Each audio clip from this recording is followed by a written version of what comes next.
Bismillahirrahmanirrahim. Mari kita mulai pembelajaran hari ini mengenai perilaku yang mencerminkan pemahaman ibadah sholat bagian 2. Materi PAI kelas 4 pelajaran 9. Anak-anak, jika kita paham akan arti sholat dan makna sholat dan mengaplikasikannya dalam kehidupan sehari-hari, maka kita dapat menghindari perilaku tercela atau jelek. Mari kita mulai contoh menghindari perilaku tercela. Yang pertama, kita lihat gambar anak yang berkacamata itu menceritakan kebaikan dari temannya,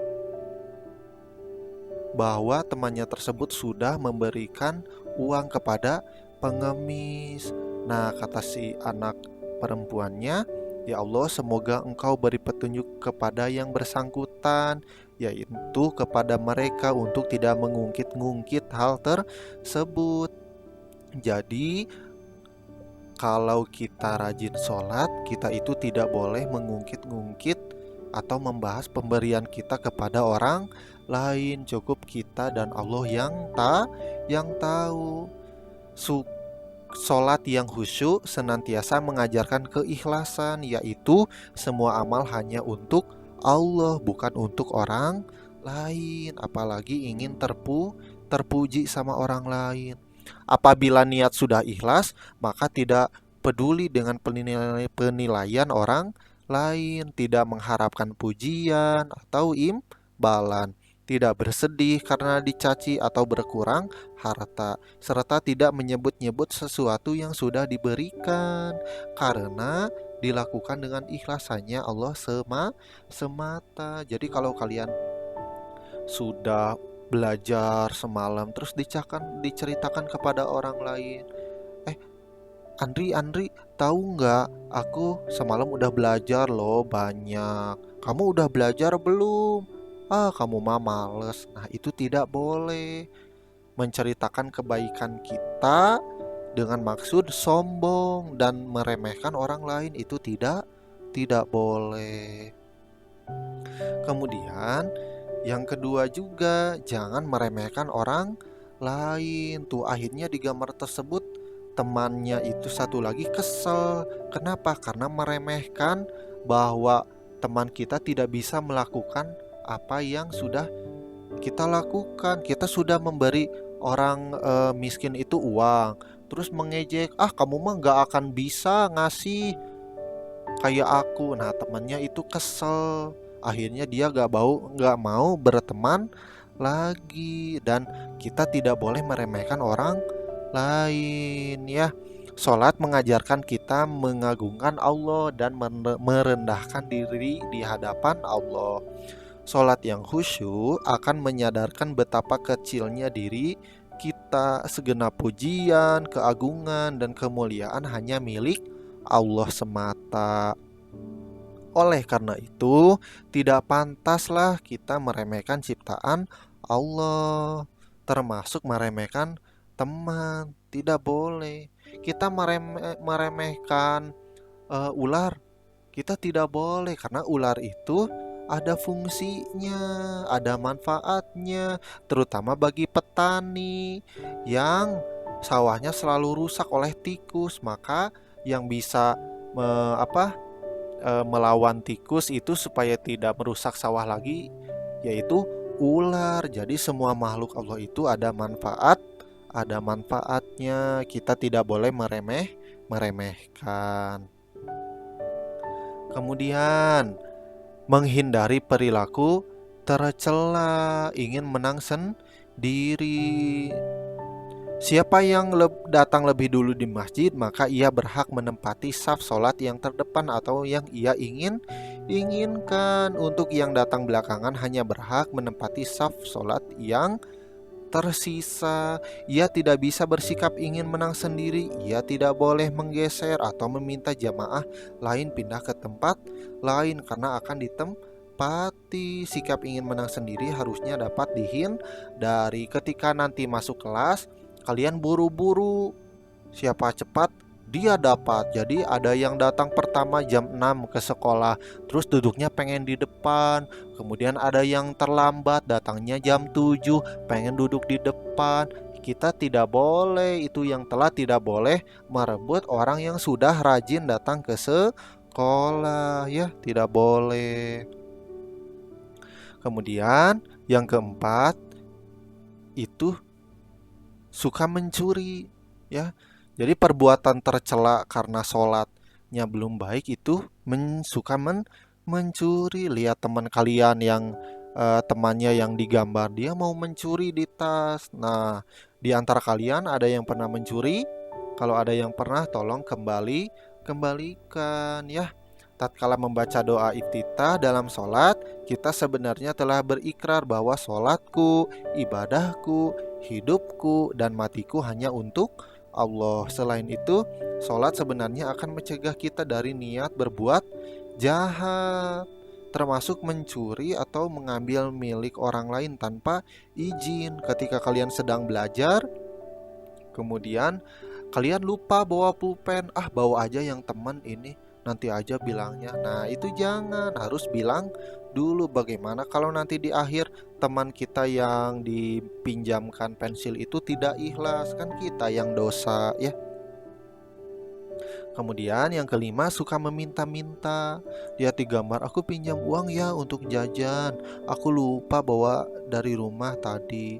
Nah, kita jangan keseringan suka meminta-minta sama teman, dan kitanya juga harus jangan banyak lupa. Nah, selama sholat kita sebenarnya telah banyak meminta kepada Allah, baik meminta ampunan, petunjuk, pertolongan, belas kasih, derajat, rizki, kesehatan, dan sebagainya untuk mendapatkan keberkahan dari Allah. Maka tidak patut kita meminta-minta kepada selain Allah. Sikap suka meminta itu tidak terpuji, apalagi sampai mengemis. Kalau kalian melihat anak-anak mengemis di jalan atau pemuda-pemuda yang mengemis di jalan, itu tidak boleh, ya, itu dilarang oleh agama, ya. Karena bagaimanapun jika ingin mendapatkan uang adalah harus bekerja.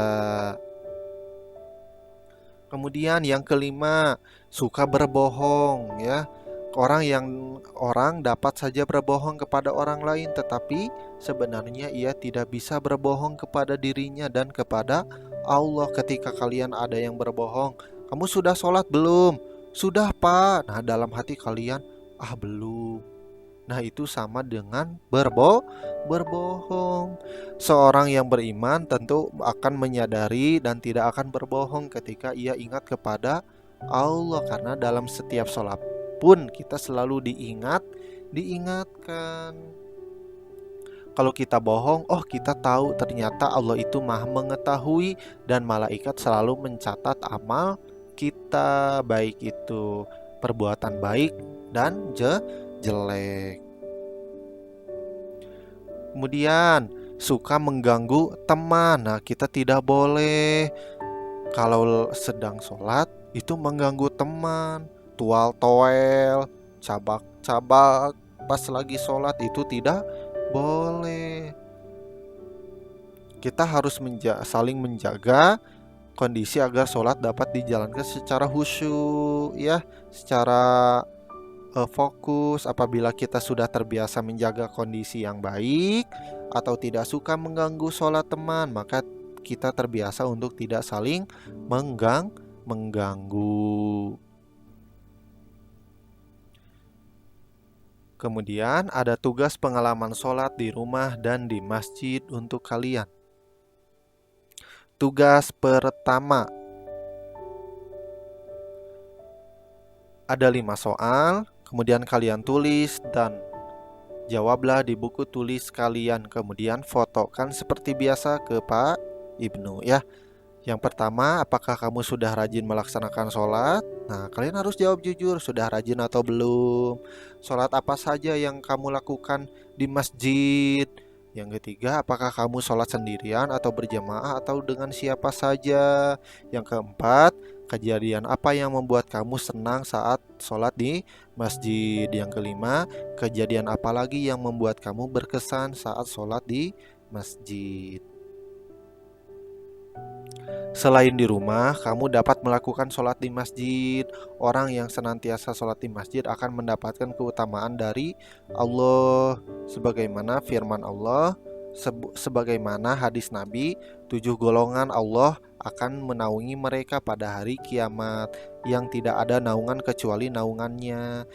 Di antara seorang penguasa yang adil, pemuda yang dibesarkan dalam ketaatan kepada Rob, dan seseorang yang hatinya selalu terpaut dengan masjid, ya. Kemudian wajib sholat subuh, zuhur, asar, maghrib, dan isya sebaiknya dilakukan secara berjamaah karena lebih utama daripada sholat sendirian. Rasulullah Shallallahu Alaihi Wasallam bersabda, sholat berjamaah itu lebih utama daripada sholat sendirian karena sebanyak 20 derajat pahalanya, ya. Jadi kalau sebisa mungkin sholatnya berjamaah. Hadis ini diriwayatkan oleh Bukhari dan Muslim dari Ibnu Umar radhiyallahu anhu. Tugas kedua, ceritakanlah pengalamanmu saat kamu sholat di masjid atau tempat pengajianmu, ya. Ceritakan pengalaman kamu ketika sholat di masjid bagi laki-laki dan tempat pengajianmu bagi perempuan. Kirim tugasnya melalui pesan suara. Nah, kalau yang tadi ditulis di buku, difotokan. Kalau yang ini adalah pesan suara. Tugas yang ketiganya, isilah ayo berlatih pada bagian A pada halaman 103. Kemudian tabel pernyataan pada bagian B pada halaman 104 dengan cara menceklis. Mungkin itu saja yang bisa Bapak sampaikan. Terima kasih sudah menonton video ini. Semoga video ini bisa menambah kalian semangat untuk menjadi orang yang lebih baik lagi, dan didoakan semoga kalian menjadi anak yang soleh dan soleha.